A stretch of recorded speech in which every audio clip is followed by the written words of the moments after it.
people will tell me things. And I'm like, no, they won't. And it baffles them oftentimes as to, well, why won't people come and talk to me? They don't hire for a culture fit. Instead, they hire for skill. And they said, I think it's going to be fine. And I was like, okay, I'm putting it out there. And sure enough, today, I got an email in my inbox that says that individual has just gotten another job offer. It's 99.5% of the time, it's because of communication, lack of communication in the organization, or miscommunication in the organization. Because oftentimes as a founder, we think about what's right in front of us. And as an HR leader, I'm saying, what's 12 months down the road? What's 3 years down the road? And what's 5 years down the road?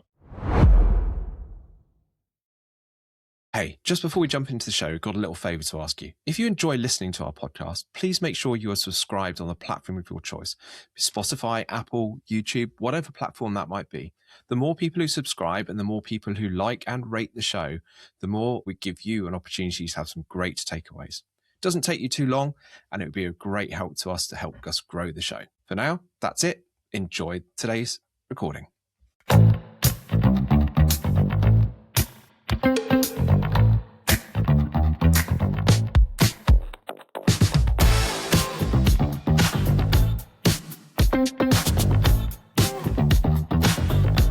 Good evening, Erin. Thank you very much for joining us today on the Business Takeaway podcast. Would you like to give a bit of introduction to who you are, a bit of your background, and what finds you here today? Sure. Thank you, Ben. It's great to be here. So Erin Teter, I am a fractional CHRO. In my current life, I've lived several lives, as I say, in the corporate world, primarily living in software. I started my career in staffing and recruitment back in I'm going to date myself a little bit, but late 90s, early 2000s. Went through the big .com boom when everyone was a recruiter, but you couldn't have enough recruiters.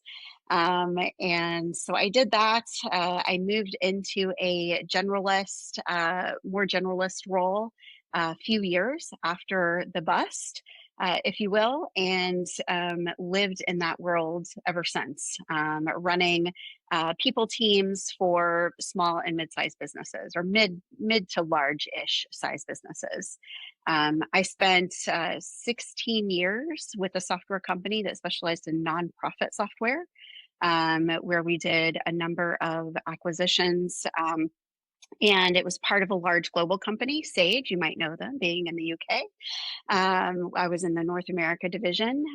They divested of the nonprofit vertical at the time. And then I went with that vertical and built really an entire business from the operational side. We had the software and the tools to sell, but from the operational side, we built that business. I was there for 4 years. We were private equity backed, and we sold the business. I, like a lot of private equity folks, moved out of that business, went into another private equity business. I got the bug, if you will, of living in the PE world, and worked there for a product lifecycle management software business for a few years. We had a very successful exit there. I left that business. I then went into an ed tech business for a few years, left that business, and decided I am going out on my own. I don't want to go back and do this all over again. And so today I do fractional CHRO work for smaller size businesses that typically don't have HR teams. So employers under 100, a lot of them are under 50. And I work with the founder CEO to help build out their organization. And I do everything from the people side, and sometimes it moves over and bleeds over into the operational side. HR. So some people in my business or the company I work for might say the HR, probably my HR director might be listening to this, so I'll be careful. But they might say HR can be it can be the bad boys of the business, right? Or the bad boys, the bad girls of the business. They could be the enforcer. They could be the bad bearer of bad news. What do you think people get wrong about HR? I think they get wrong that we are just focused on being the enforcers, or I call them the police, right? We're there to just, hold the line and follow rules and policies and practices, and make sure people don't break the rules, right? One of my pet peeves is, oh, we have to be careful what we say because HR is in the room. Okay, maybe you have to be a little careful, but we're people too.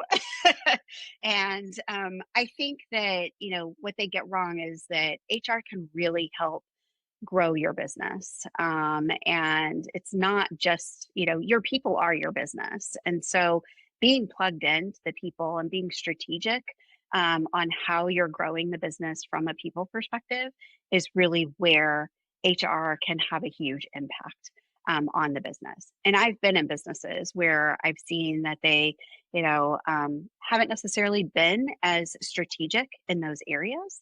And then that gets them in trouble. An example being, typically overhiring. So you've got, a leader in the business and people are overworked, they're tired, people are starting to leave, they're telling you that they're leaving because they're burned out. And then all of a sudden they're like, well, we just need to hire more people. Or you have a really great year from a revenue perspective, and let's hire more people. Let's grow the business through hiring more people. And that's not always the right solution, because if you're not methodical about it, and where you're hiring, how you're hiring, are you hiring the right people for the stage of the business and where it's at today? It gets you in trouble, right? You're either down the road having to lay people off, downsize in a bad year.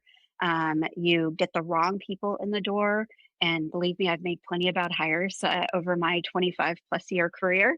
But you get the wrong people in the door and they can wreak havoc on the rest of the team. They can wreak havoc with your customers. And then it just really creates, turmoil, and it's hard to recover sometimes from that.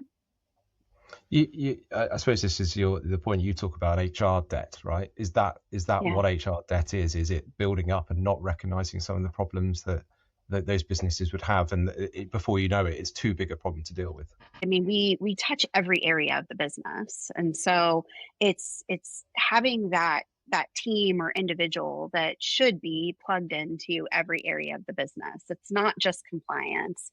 It's not just hiring. It's what benefits, offerings, packages are you hiring? Are we paying people correctly? Are we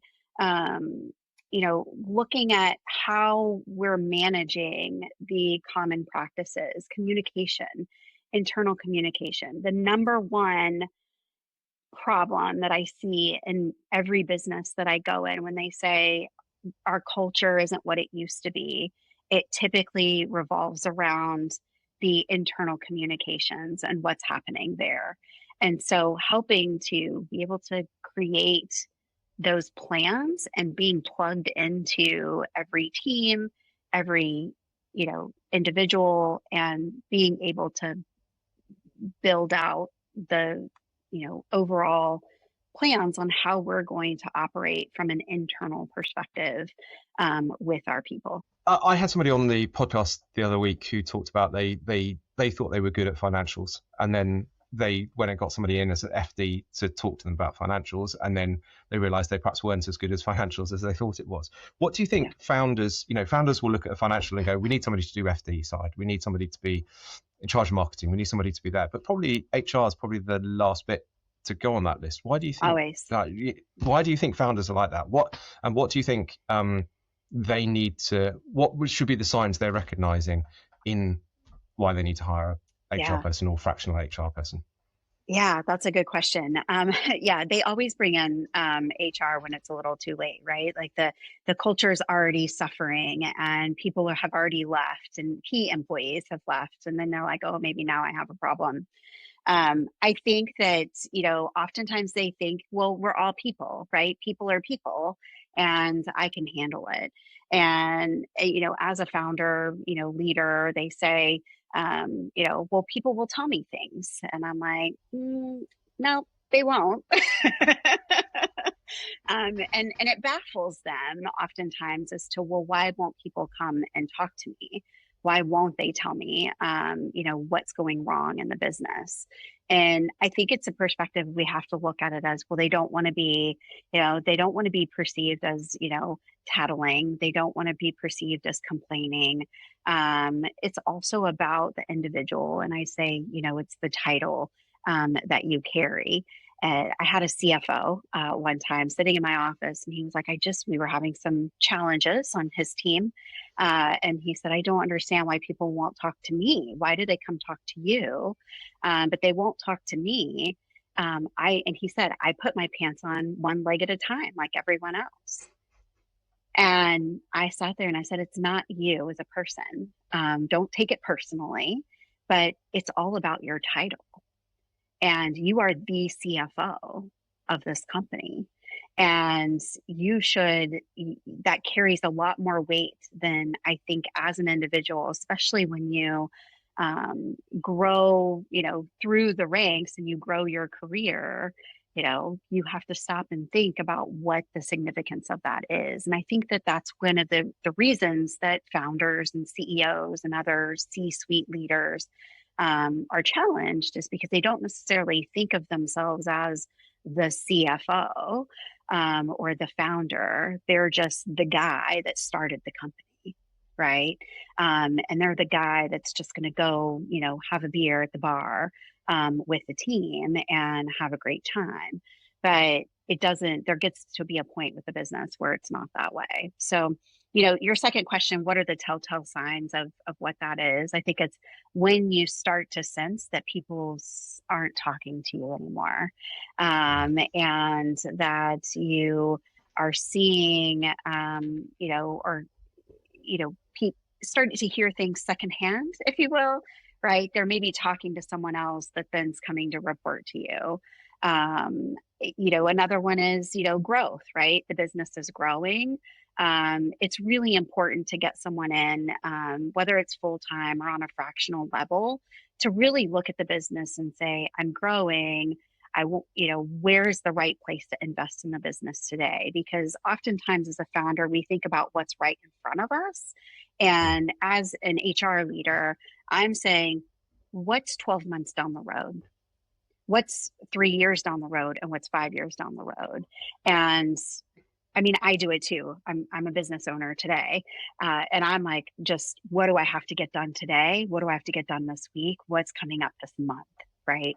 And so having someone that can ask those questions and be a sounding board to look at, not hiring for what you need today, not building the business for what you need next week, but we're going to build the business for what it looks like in 3 to 5 years, because that's the talent and that's the type of business that we should be building internally.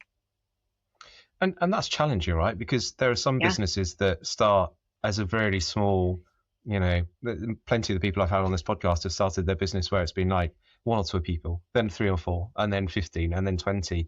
And, there's a point where somebody said very eloquently on a previous episode, was like, they got to the point where I realized I didn't know who that person was we just hired. Right. And you get to your business, you get to that business and go, oh, we've hired somebody. And they said like the 20th person is your first true employee, because, everyone else has sort of come along on this journey, whereas actually now you're employing somebody for that purpose. What do you think, when it is sub 20 employees, it's an informal, it might be your mate you've hired, you might have hired this here. What do you think now? When do you think that point becomes from being like your mates to being the point where you actually need to start to put those HR policies in? Is there a sort of sign? We talked about some of the telltale signs, but is there a value to the business, or is it a number of employees or something like that people would see? Yeah, I don't know. I don't know if there's a right answer to that. I think it depends on the business. I have a client right now that has 11 employees, and we are putting policies in place because it is no longer hiring their mates. but they have started to hire externally, and they need to focus on, what that is. Their business is a little bit more complex, and so having the policies in place really will, benefit them in the long run, right? It's going to save them. Especially I would say when you hire that first sales employee and you put a comp plan in front of them, because you're hiring that salesperson, they now have a comp plan in front of them. Let's make sure that comp plan is sound and it's structured appropriately so that you're not on the hook down the road if that employee, let's say that employee doesn't work out, and I've had this happen. That employee doesn't work out, you have to terminate them, and now you're on the hook for paying them a significant amount of severance, even though they're not employed with you anymore, all because your comp plan wasn't structured appropriately.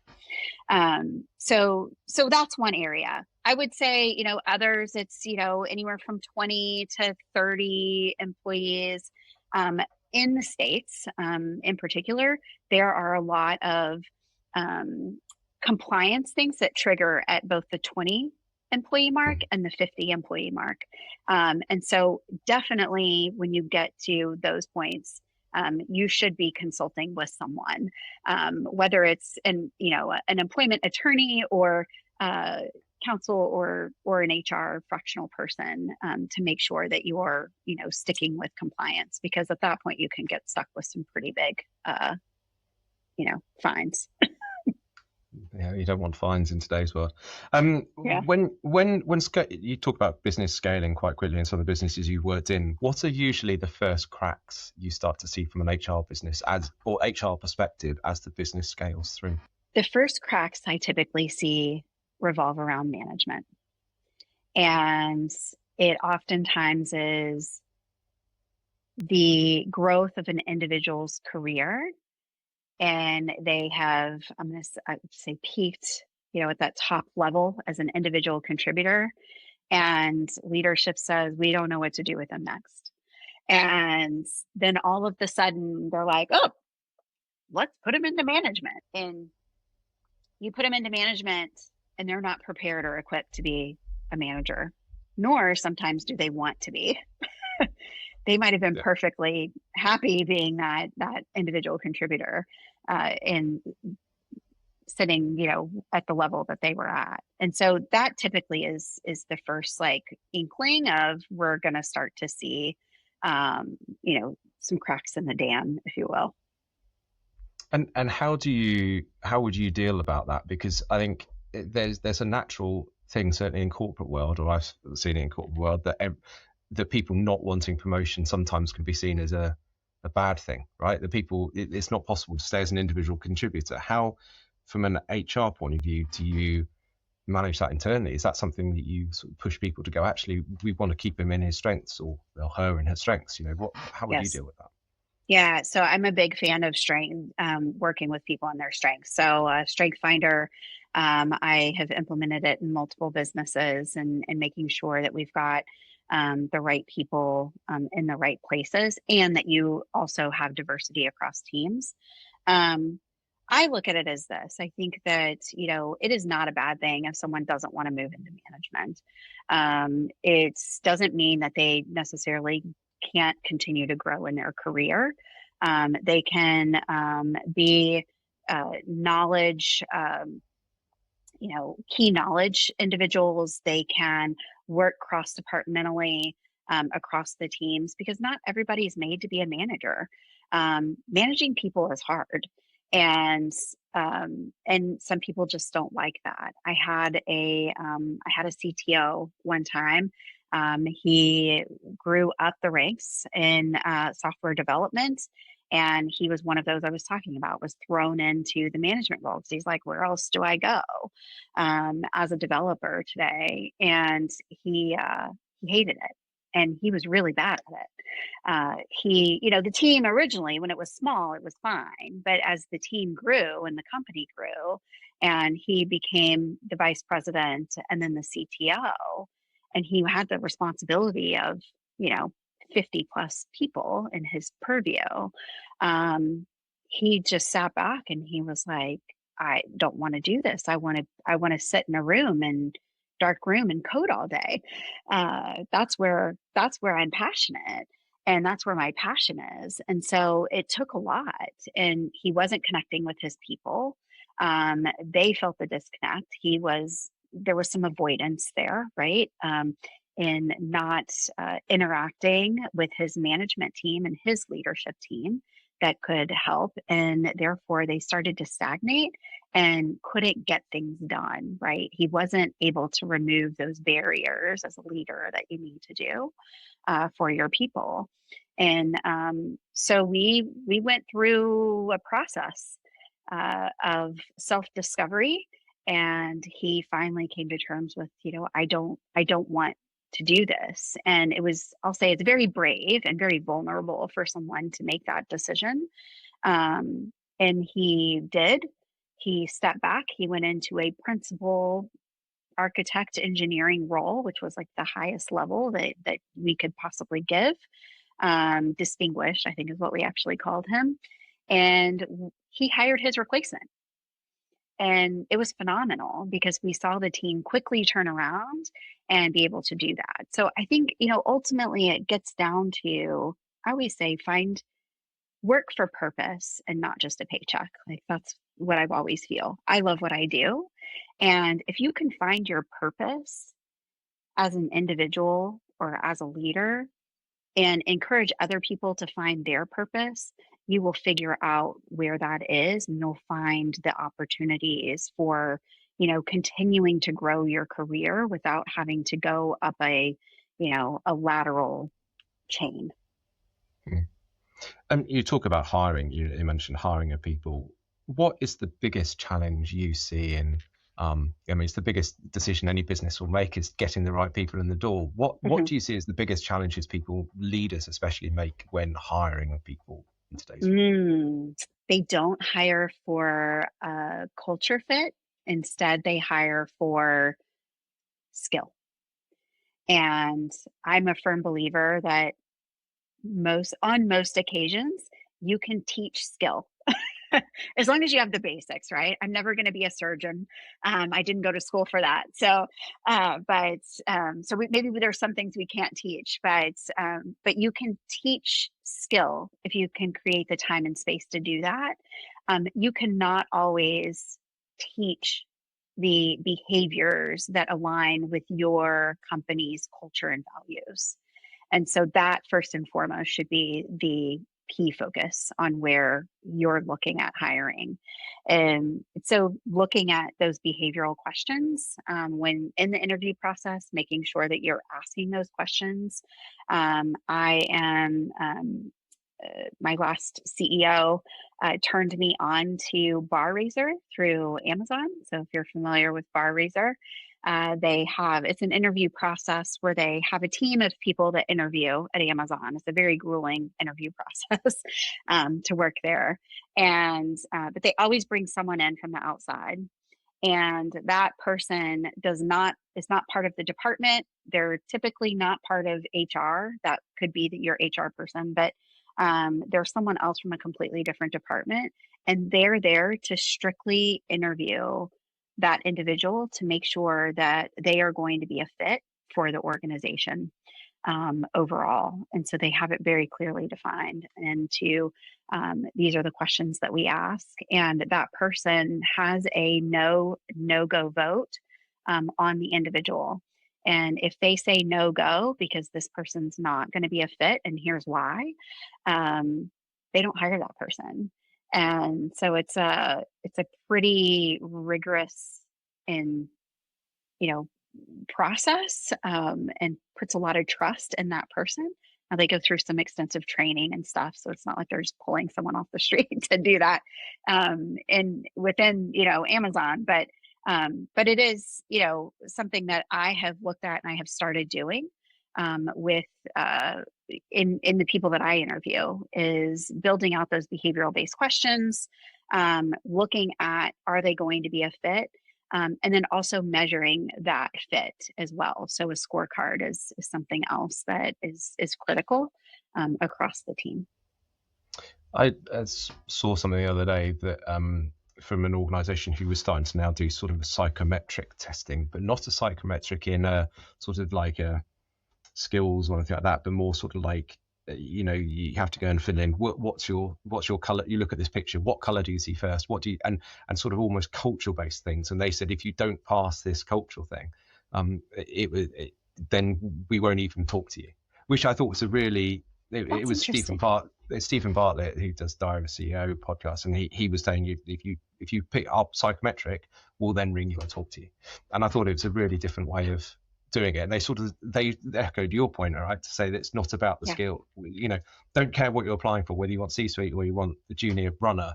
If you don't fit this profile, we won't talk to you first, which was a different way of doing it, but interesting. Really interesting. It is a different way of doing it. I think, the big thing there is just making sure that you're consistent, right? So again, you have to do it consistently across the entire business and not just, one department necessarily has that. And then you've got, you have a dumpster fire over in this other department because, they're hiring the wrong people and it's, skews your turnover and, everything else. So, if you're consistent and, there's some sort of,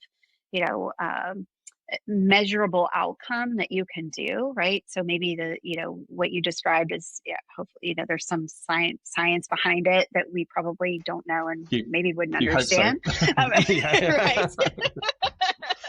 Right.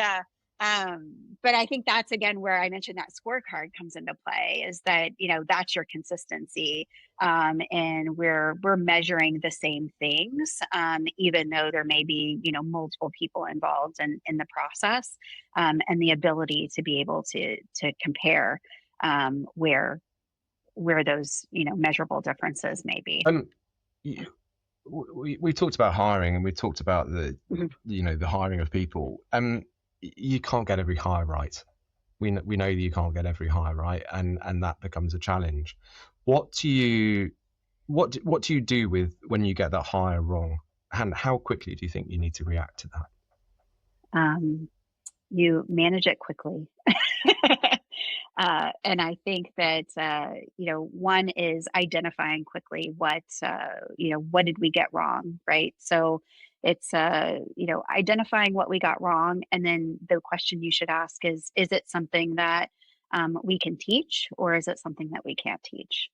If we can teach it, then let's invest the time to teach it because I think overall the outcome, one, it's cheaper for you as a business. And two, the outcome and the loyalty that you will drive from teaching an individual and keeping them on board will pay dividends to you as a company. But if it's not something that is teachable, then let's identify it quickly and let's go ahead and say we got it wrong and let that person go and move on. Move forward. Let's, what's the process? Definitely do some sort of post-mortem into what we got wrong. How are we going to do it differently so that we're not hiring the same type of person again? And, do that. Another story, I have a CEO, they hired a current client of mine. They hired three people for one position. They got it wrong every single time. And that's an expensive mistake. It's okay if you get it wrong once, right? But when it's the third time, that's a problem. And they weren't doing behavioral-based interviewing. They were hiring just for skill, and it appeared in the interviews, there was a handful of interviews, that the person was, they were likable. And most people are likable, but when they came into the organization, they weren't the right fit. And so they didn't really understand to the level that they needed,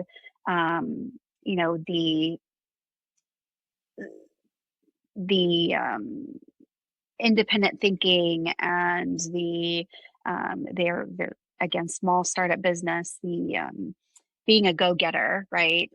Being independent, going and seeking answers. They were, just sitting, waiting for people to hire them, and they weren't asking the right questions. And so we redeveloped the entire interview process for them. We put in behavioral-based questions. So, what is a behavioral-based question? Tell me about a time when, or give me an example of.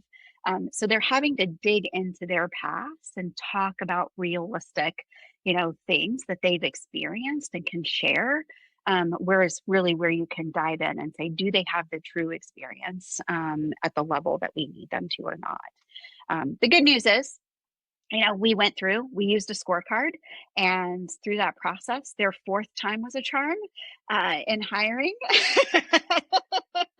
And I just talked with the CEO yesterday, and they said, that person is doing a fantastic job. They're 6 months into the role, and they're killing it. So that's what I love to hear. So it does work, and there are all kinds of examples in how you can structure it, and success stories on behavioral based interviewing that people can go look at and learn how to do that.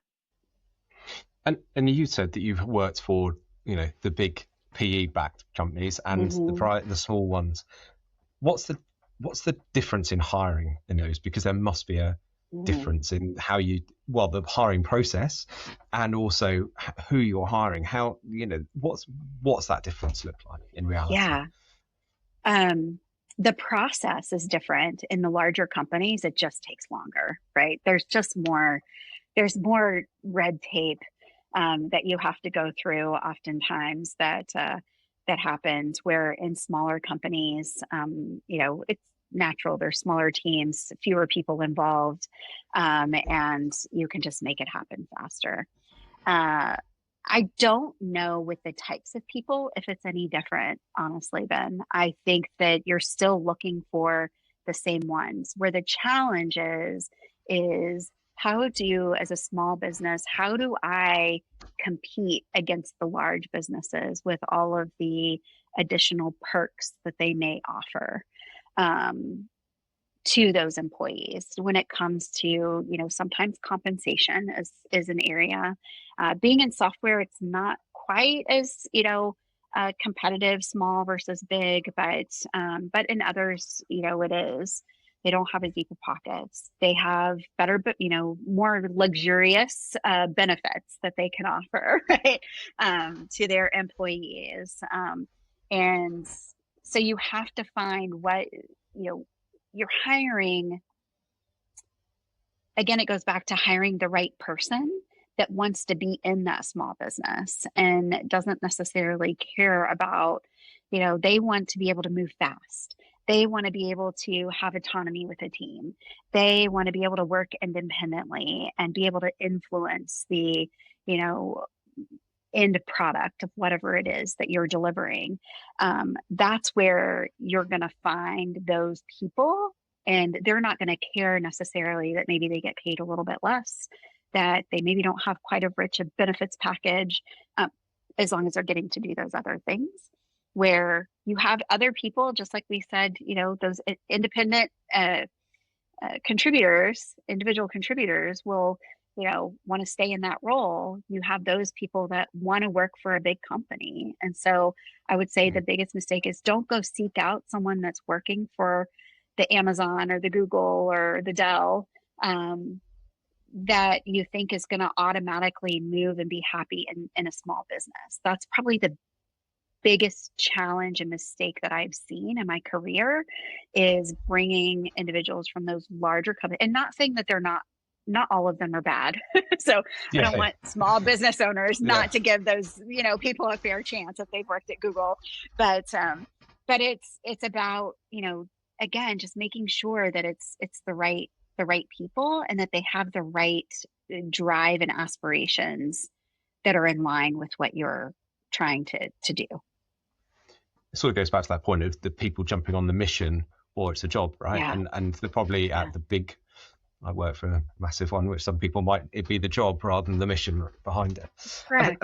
And on that hiring piece, my grandfather will be correct for my family, but probably my grandfather, I think, worked for the same company for nearly 40 years. My dad had 3 jobs or 3 businesses that he worked for in 40 odd years of working. I've got some friends who are on their 10th or 12th business in 15 years of working. So how do you think hiring has now changed to what it was when it was a job for life or a business for life? Now people move around for after 18 months, 2 years. Should we be accepting that, or do you think that's a sort of move and not in a good direction? Yeah, I would say yes and no for accepting it. I think that it is some of it is here to stay. But again, as a business owner, I would take a step back and say, is this something where I can hire, um, you know, an individual and I will be okay with hiring them for, a year, maybe 2? I mean, if you get to 3, 4 years, like that's a long time in today's world. But can I do that? And do I want to invest in that or not? And so if you can and you're okay with investing in that, but I think that you can keep people longer term uh, if you are continuing to challenge them and grow. I stayed with the same company for 16 years. Well, I'll say same product, right? I was with Sage for 10 of it, and I was with the business divested, and I was with them for another 6-ish years. And what kept me there is that I was continually learning and growing and being given new opportunities. And so about every 18, 24 months, it was almost like you had a new job. So as a business owner, I would say think about how you're continuing to develop the individuals and don't just keep them stagnant, because that is why people leave. One of the reasons that they leave an organization is because they feel like there's nothing left or nowhere else for them to grow.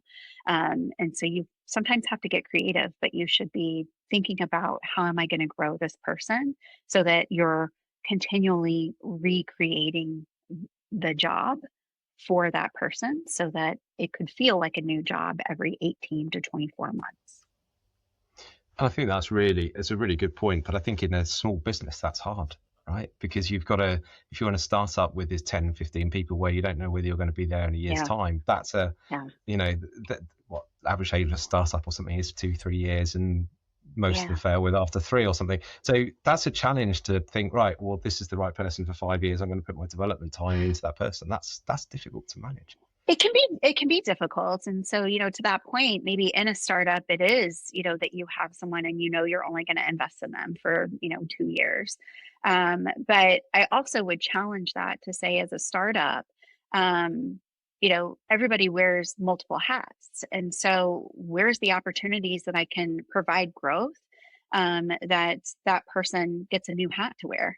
And we can give them something else, right? Or you can start to cross train. In startups, oftentimes you have a lot of the single points of failure, because you only have 5 people and all 5 people do different things. And when that person, goes on vacation, or if they go on vacation in a startup, but when they're out of, the office, or not able to be as attentive, you suddenly feel this big hole.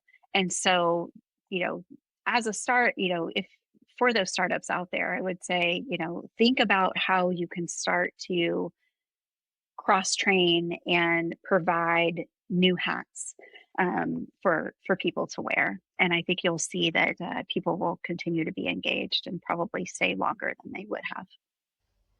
One of the big topics I see a lot of discussion about, or when you're looking at people, we've been trying to hire for some people, and people, one of the big questions people ask is like, what's the working policy? What do I have to do office work? How many times do I have to be in the office? And that's all come around since COVID, right? And certainly here in the UK, I know perhaps in the States it's slightly different. That sort of remote hybrid working is really important.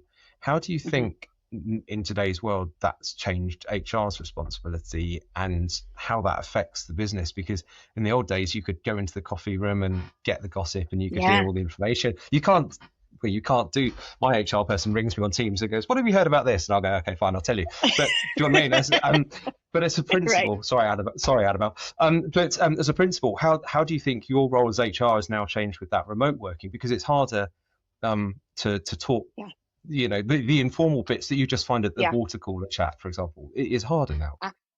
Absolutely. And so it's not just harder for HR, it's harder for all the leaders within a business. Definitely because, and I've seen, again, that you have to be very intentional, even more intentional than you were when you were all in an office together. And so it's finding and creating the spaces where you can learn and hear about it. And again, every business is different, but it's how can I stay plugged in? So whether that is having, throw out some examples of what I've experienced, but having those, open office hours where people can just pop in, and their standing hours, they can pop in, you can ask questions, you can learn about, it's almost like around the water cooler, discussions that you would have. It's making sure that you're very intentional in communicating with individuals. If you do have office locations, some companies don't have offices at all. But if you do have office locations, as a leader, as an HR person, I'm visiting those office locations, right? And I'm very intentional on making sure people know I'm coming. This is how long I'm going to be here. This is the intent of why I'm going to be here. Because again, and I'll be honest, it's very scary when someone says HR is coming to our office today. People start to freak out immediately. So you have to be very People think, clear. especially if they've got a 9 o'clock 10-minute meeting with HR when you're coming in, that's Right. not a good sign. No. Yeah. Exactly. So I always say it's always if I show up unannounced, that's when you should be worried. But no, I mean you have to be very, very purposeful. And so I make and create the time and space to meet with people, and learn about what's going on in the business, what's bothering them, making sure that your managers are plugged in and that they're very connected to their teams. Because a lot of times we will, as HR leaders, will work through the other leaders in the organization to learn, what's going on with managers. You brought up the story about not knowing people's names. Oh my gosh, even so much harder today, in a remote environment or a hybrid environment, because you see someone's little picture on their Slack or Teams or whatever channel that the business is using, and that's the only interaction that you have with that individual is from this little tiny profile picture. And so making sure that you're very intentional about reaching out, to people is critical. Um, yeah, I mean, from our team, we're spread across the whole of Europe and Middle Yeah. East and everything like that, and that's hard. You talk about not just the HR, it's the leadership. I see some of my team 3 times a year, 4 times a year. That's a Because of lot. travel, which is a Yeah. lot, but it's I don't feel like connected to them. It's not the same as I walking Right. into the same office every Yeah. day and seeing them. But it is a Right. challenge. But it's the HR Yeah. piece that's the even Yeah. bigger I think, bit. yeah, I think too is bringing those teams together. Like you mentioned, like you're with your mates, 3 to 4 times a year, is if you can find those opportunities to bring the team together. But when you bring the team together, don't make it all just about work, right?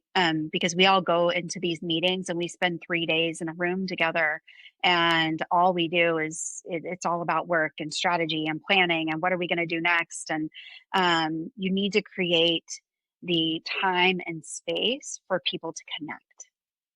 So whether that's in a after hours social gathering or, team building events, I'm not always a fan. They have to be pretty darn good for them to be impactful, but just giving people time to connect as human beings and learn about one another, is really important. So I always say, if you're bringing a team together, give them a half day, in some format. It somewhat has to be, again, it has to be purposeful. It can't just be free reign because you'll have those people that just sit in their room and don't come out. But give them the opportunity to connect and interact so that you can build that connection. So the next time you see, your team member, over video, you can ask about, how's the baby, or how's the new dog, or because you've gotten to know them a little more closely. I did an exercise about coming up for nearly 2 years ago, a year ago. Sorry, time's flying past. Where I had my whole big team, about 40, 45 people, and I put them all in, and I said they have to go and sit next to somebody they'd never talked to in the business before, never met or worked with, and now they had to tell that other person's story to the rest of the team when we went round. So they had to go and ask questions, which I looked up after about 10 minutes, and I saw some of them looking a bit miserable and a bit grumpy who they'd sat next to. But there were others who really got into it, and I found out stories about people I've been managing for 10 years, or 8 years, sorry, I didn't even know about. So it does, it's, as you said, it's making the impact a bit to make it work in those environments. That's absolutely important, I think. Yeah, absolutely. And it's the investing in the personal aspect, right? To a certain extent, right? We don't want to get too personal, but it's important to know, what a little bit of personal about someone, because you can, you immediately build that connection, finding that commonality, I feel. I always say to my HR team that they've got a sixth sense, right? HR, I think, know problems before leadership knows about it at times. Why do you think companies ignore those obvious problems? I think because a lot of times it's hard to, if we ignore it, if we put our head in the sand and ignore it, then it'll magically go away, which we know isn't true. It'll get better on its own. I don't know why they ignore it. In all honesty, I agree that there is this sixth sense, right? We know we kind of start to hear rumblings, right, of something's going on. I had an incident today. Again, I had a client who, we have an employee who's, I'll say, somewhat critical to the company, does a lot in the business. Now, I'm always one that I am also of the philosophy everyone is replaceable. So you just may have a lot of pain before you get to not. But it's something that I called out to them and said, we made some other organizational changes, and I said, we need to keep an eye on this individual. And because I think that they're potentially at risk with some of the changes that we're making. And they said, I think it's going to be fine. I think it's going to be fine. And I was like, okay, I'm putting it out there into the universe. In the flag. Yeah. And sure enough, today, I got an email in my inbox that says that individual has just gotten another job offer and is, potentially going to be leaving the organization. And now the leadership in the organization is in a little bit of panic of, what do we do and how can we save this person? Because now, it's not a great time for this person to leave. Not that it would ever be a great time, but I just think that it's like, okay, that, that's going to happen. But it goes back to maybe sometimes the short-sightedness that leaders have in a business. They're looking at, a month, 2 months, 3 months down the road, and they're like, oh, it's going to be fine. And you just mentioned time flies. 3 months goes by like that in a snap, right? And having, someone, that you say 3 months ago, this person is at risk, we could have started, knowledge transition and, getting things in order. And if they don't leave, great. Now we have someone else that has some of that knowledge. It can be a backup and fill in when we need to. But if they do leave, we've started that process. And so now we're panicking. Yeah. We'll see what happens. See what happens. It's sometimes that it's the blind side, isn't it? When you're so focused on the day to day, that's sometimes HR.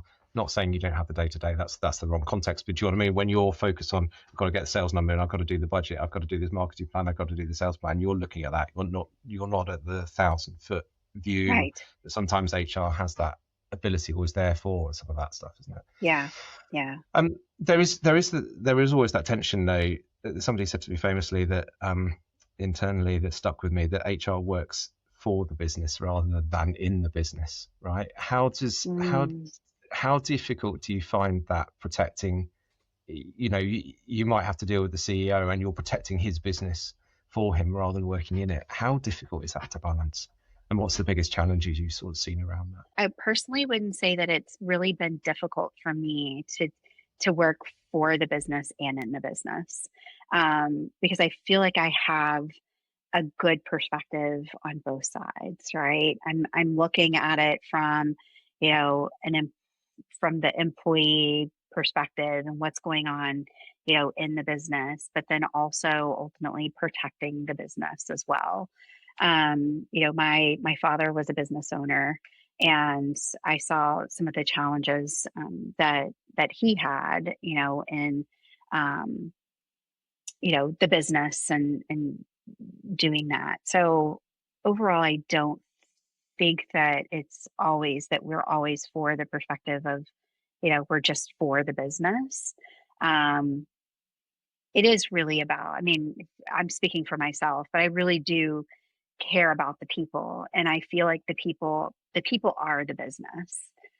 Not all leaders see it that way, but, the people are the business. And if it weren't for the people, you wouldn't have a business. And so we have to be in the business and working in the business, as well as doing all of, I look at all the other things that happen for the business and the protection of the business. And, that's all like, for the most part, governmental driven. And let's make sure that, we're not, going to be audited, and we're not going to be, a Sent customer to isn't going prison. to sue, a Sue customer us. isn't Yeah, going to yeah, sue us, and, that sort of thing. So, that that's the easy stuff. Working in the business is the hard stuff. And I think that's probably where people get stuck, yeah. is because being in the business is hard.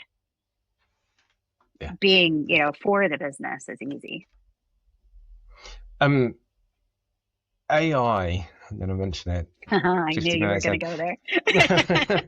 I think 80% or 90% of the pods have had AI questions at some point. But listen, I've got somebody coming up who's going to talk to me all about AI, so it'll be an interesting discussion. But AI is taking over, and there's a lot of things that AI can now do for us. How do you think that's going to change your role? And do you think there's going to be a change in people go, well, I don't need HR because AI can do all my Mm, contracts? But actually, as mm, we've talked about, HR isn't just about the contracts, right? And where do you see all right. that going from your point of view? Yeah. So, yeah, AI is everywhere, right? As we all know. How it's impacting HR. So I do think that there is a mindset out there that says, well, we have AI, they can do all of the things, when it comes to compliance, but not true, because we also know, and, through experiences that, AI isn't right 100% of the time. So I think it's important that you have someone that has the knowledge to be able to, look at things and say, is it correct or is it not correct? Is it, is it giving us the right information? Is it setting us up for things? But, again, you need someone to have that human connection. And AI can't do that for us. AI doesn't have feelings, and can't understand other people's feelings. The person on the other end that's using AI, it doesn't know what kind of mood I'm in today. But you know, I can, look at someone and I can be plugged in and talk to someone, and they can look at me and say, "Oh, I'm fine today." But as a human being, I know they're not really fine. And so I can go and continue to stay in contact, dig in, and stay close to at the individual level, to be able to do that. Now, is AI taking, some things? Absolutely. Does it make my life a lot easier? Absolutely. Um, does it help? Is it a tool that we should be using and utilizing? across the board, absolutely. But, AI's been, I'd say AI kind of started in the HR realm, right? Fairly large, made a big splash in recruitment. And, it can help us go through, all of these resumes, right? You get hundreds of resumes for, uh, a position, and they, yeah, it can go through, but again, it's looking at skill and it's looking for those keywords. It's not looking at if that person is going to be a match for your business, and that's where the human factor comes in still. Yeah, it does so much to help, but can be also the worst enemy, can't it? So, Yeah. but it's going one way. It's not going to go away. It's going. It's coming. It's not. It's coming. And can you do things faster? Yes. I use AI every day in the work that I do. So in multiple things, whether it's analyzing a bunch of numbers, or helping me formulate and write something, or looking at compliance. I used it yesterday because I couldn't. My employee was having a hard time connecting to something, and so we used Chat GPT and said, like, how do we set this up and what do we do? And it gave us a step-by-step process, right? On walked us through how to do it, and after the third time it worked. So so it is here to stay. But I do want people, to understand, like, especially from an HR standpoint, don't get too hung up in, that it's going to be correct 100% of the time, and make sure that you have someone that has experience and knowledge, that has the ability to review it, and don't always take it for what it is. 100%. Yeah, we can't. Don't Yeah. make a legal decision on the back of what HR says. Exactly. If somebody is listening to this and there's a founder or business owner, right, they realize they've sort of got real big people issues, and what should they be looking to start first to solve their people issues from an HR point of view? What would you tackle first? People are complicated, but I would say the first thing I would do is plug in, or have someone plug in, to figure out the root cause of what it is, right? So if it's, we've got a culture, our culture is changing, and we, people aren't happy anymore. Because of that, we've had some, people leave the organization. Let's find out why. And when you do find out why, um, it's important that you do something about it, because once you start asking, people get hopeful, and we all live on hope, that things are going to get better, and so you want to make sure that you build that trust with your employees, and start making changes, and they don't have to be big changes. And like I said earlier, almost every time that there's people issues, it's 99.5% of the time, it's because of lack of communication in the organization, or miscommunication in the organization. And so I would tell leaders, it's better to over communicate than under communicate. And also treat people as if, we're all adults and we're all professionals in the business. Treat them as such, and don't necessarily withhold information from them that you would. If there's some barriers that are coming up with client contracts and financials and things like that, be open and honest with them about what's happening in the business, and make sure that you're telling them, these are the decisions that we're going to make, and here's why we're making those decisions, because that will go a long way with people, right? And that you trust them, and will build them. But I would definitely say, dig in. Oftentimes it stems from the top. And whether you think they are or not, they're looking at you, they're listening to you. And so make sure that you're, carrying, yourself the way you would want your employees to see you at all times. You've worked in big business, you've worked in small business. Which is your Mhm. favorite? Small business, definitely. Yeah, I think the small business, again, for some of the reasons I mentioned earlier, I love the growth that you see. The, they're more agile, and they're open to, innovative ideas, and, change can happen so much more quickly in those smaller businesses, and you'll see, the impact and the turnaround of those businesses significantly quicker than the large business. And I suppose you feel you can make more of a change as HR, right? Yeah, definitely. And Definitely. you've worked in business, you said 25 years. I won't want to age you any more than that. What would you, the podcast is called the Business Takeaway Podcast. What would be your sort of one golden rule, your one lesson that you've had from those 25 years of business that you would give to somebody starting out today? Not necessarily in HR, it doesn't have to be an HR related thing, but a business sort of tip. Yeah, just in business. I mean, if they're starting in business, I would say, I think the first, piece would be, you know, i- is one, it's a lot of work. It's hard. And don't give up too early. And I actually had someone tell me that when I started my own fractional HR business.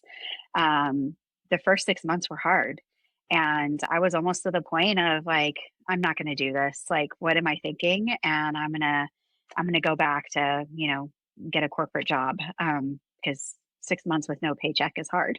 Um, but I had someone tell me, they were like, don't give up too soon. And they said, give it a year, give it two, you don't really start to see things really gain a lot of momentum until after 2 years. And I would say they were right. It was about 20 months in, that for me in particular, where I really started to get traction. And I mean, I had, a client or two, and I had done some, projects here and there, but the consistency of the work. So, that would be my piece of business advice is, be prepared to work hard, shed some tears oftentimes, and Of joy and you frustration, of joy and yes, joy frustration, and right? And frustration, frustration. right? Exactly. And once you've cried the tears of frustration, pick yourself up off the ground and get up and dust yourself off and move forward. Yeah, I think it's a brilliant way to end, right? It's not easy business at times, but it's fun some of the time. Yeah, it is absolutely. Tears of I'm not frustration. looking back.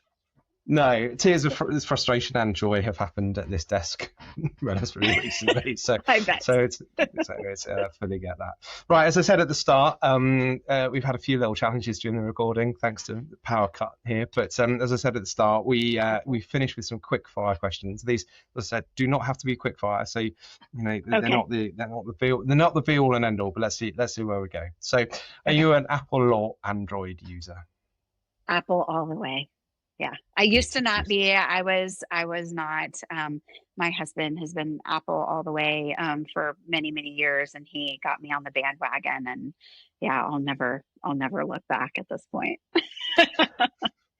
Agreed. I unfortunately work for a big global company that make phones, so I have to work for them for personal, private. Sorry, work use. Not private is Apple all the way. So there we go. Yeah. What is your social media platform of choice? Hmm. I would say I use them all differently, right? So Instagram for me is, I'll say it's my guilty pleasure. It is the one that I get sucked into, and I'm like, I have 5 minutes, and 3 hours later I'm still scrolling. I try not to do that.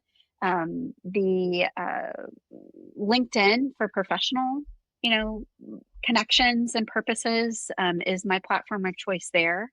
And then, I was a Facebook. I'm not really, like, that's kind of dying out for me, as well. And then I have kids, and so I do a little bit of the Snapchat thing. I am not hip. I can't I can't keep up with them, but I do it because I have them and I need to stay plugged into what they're doing. I've just about started TikTok for this channel, but Snaps, nah, too old for that. Yeah. Moving on. Yeah. Sorry. Yeah. Well, yeah. And TikTok too. TikTok, I don't really do. I can't do that. Again, I know personally I would get sucked in, right? And I would lose too much of my life in TikTok, and I don't want to do that. I literally post the videos and I post the social media clips. So if you're not following us on TikTok, go and do it. Little plug. But Okay. I do nothing more than post those clips, because if not, I will lose the rest of my life. Are you a beach or city break person? Beach all the way. Yeah. I've grown up in Texas. I love the heat. I'd rather have heat than cold. I don't do snow, and I love the beach. Would you rather live in the town or the country? Mm. I'm gonna go for country. And the reason I think I would have said town in my younger days, but as I've gotten older, we're almost empty nesters. And I'm ready for a slower pace, and I find great enjoyment these days going into the country, being able to unplug from technology and being able to just think and be. So I definitely lean towards country. Would you travel first class or save the money? It depends. Depends if the corporate business are paying for you, right? Right. No, I would pay for it, but typically I would say I would save the dollars and go, coach.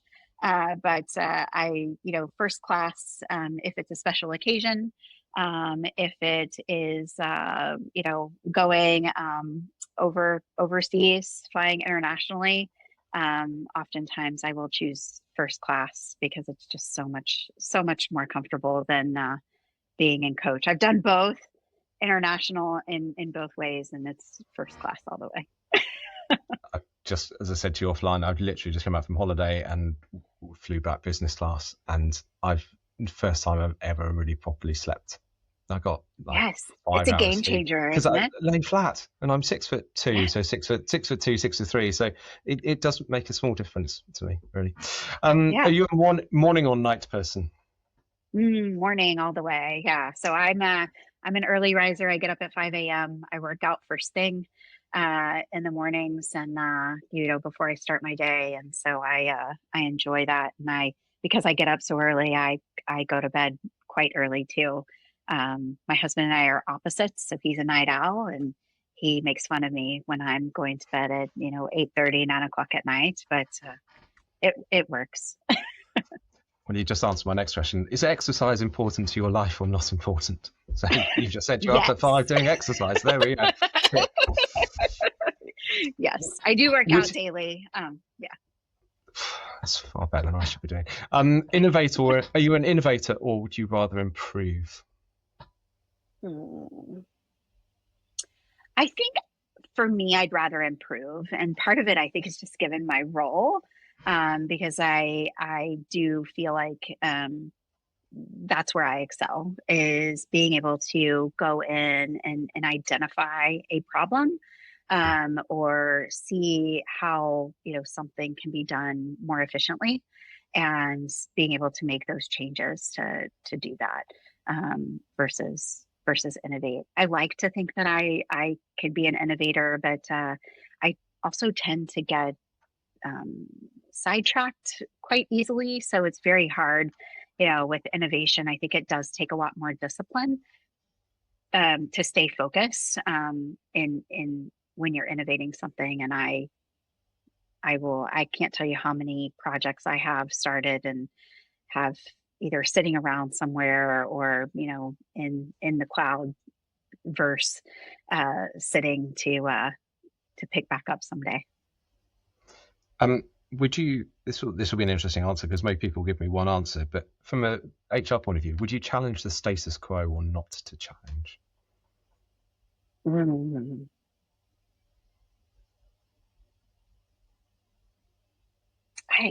That's a hard one. Probably. Yeah, I probably would would challenge it, because I feel like, one, we should always challenge, right? We should always, question if there, is there a better way? And so yeah, I tend to lean towards challenging You see, I wondered the whether not HR. challenge. I see most people say challenge straight away, so I was wondering if HR Yeah, would have there'd be a slight the HR brain would give a slightly different perspective. So yeah, interesting that one. And the final, most important question of the whole night yeah. is: I'm standing at a bar. What is your drink of choice? Oh, I will take. This has changed over the years too. I probably would take a smoked old fashioned. Okay. Yeah, the best one I ever had. If you ever find yourself in Wilmington, North Carolina, it is called the WTF bar, and they have the best smoked old fashioned I've ever had to date so far. I said this on another one, but I should map what people drink, because I think there's a real different trend of where they're based in the world is what people are drinking. So definitely from the state side, it's more those sorts of things. I think old fashions come up a couple of times in the States. So yeah, how it works, right? Erin, thank you so much for joining today. As I said, apologies for the power cut, nothing to do with me, the middle of the recording. So hopefully that's all worked itself out. But thank you very much for joining. It's we've not had anyone on the HR side before on the pod, so it's really interesting to get that perspective and hopefully some really good lessons for people. And also, I will put a link to your business, your fractional business, in the recording, and hopefully people will go and check you out on that as well. All right. Thank you, Ben. It's been a great pleasure. Appreciate it. Thank you very much. Cheers. Many thanks to Erin for joining us on the Business Takeaway podcast today. Lots to learn on the HR side of the business, and lots of different takeaways I'm sure anyone in business, any leadership, or indeed founders could take away from. If this is the first episode of the Business Takeaway podcast that you've listened to, please do make sure you go and subscribe. There are many great back episodes to go and listen to, and indeed many to come in the next few weeks. And if you're subscribed, you'll get the notifications that we've launched a new show. If you have enjoyed listening to us, please do make sure you give us a little rating, some stars, and some text would be much appreciated, and that all helps with the algorithms to get us more followers and more coverage out in the world. It just leaves me to say thank you very much for listening today, and we look forward to seeing you on the next show.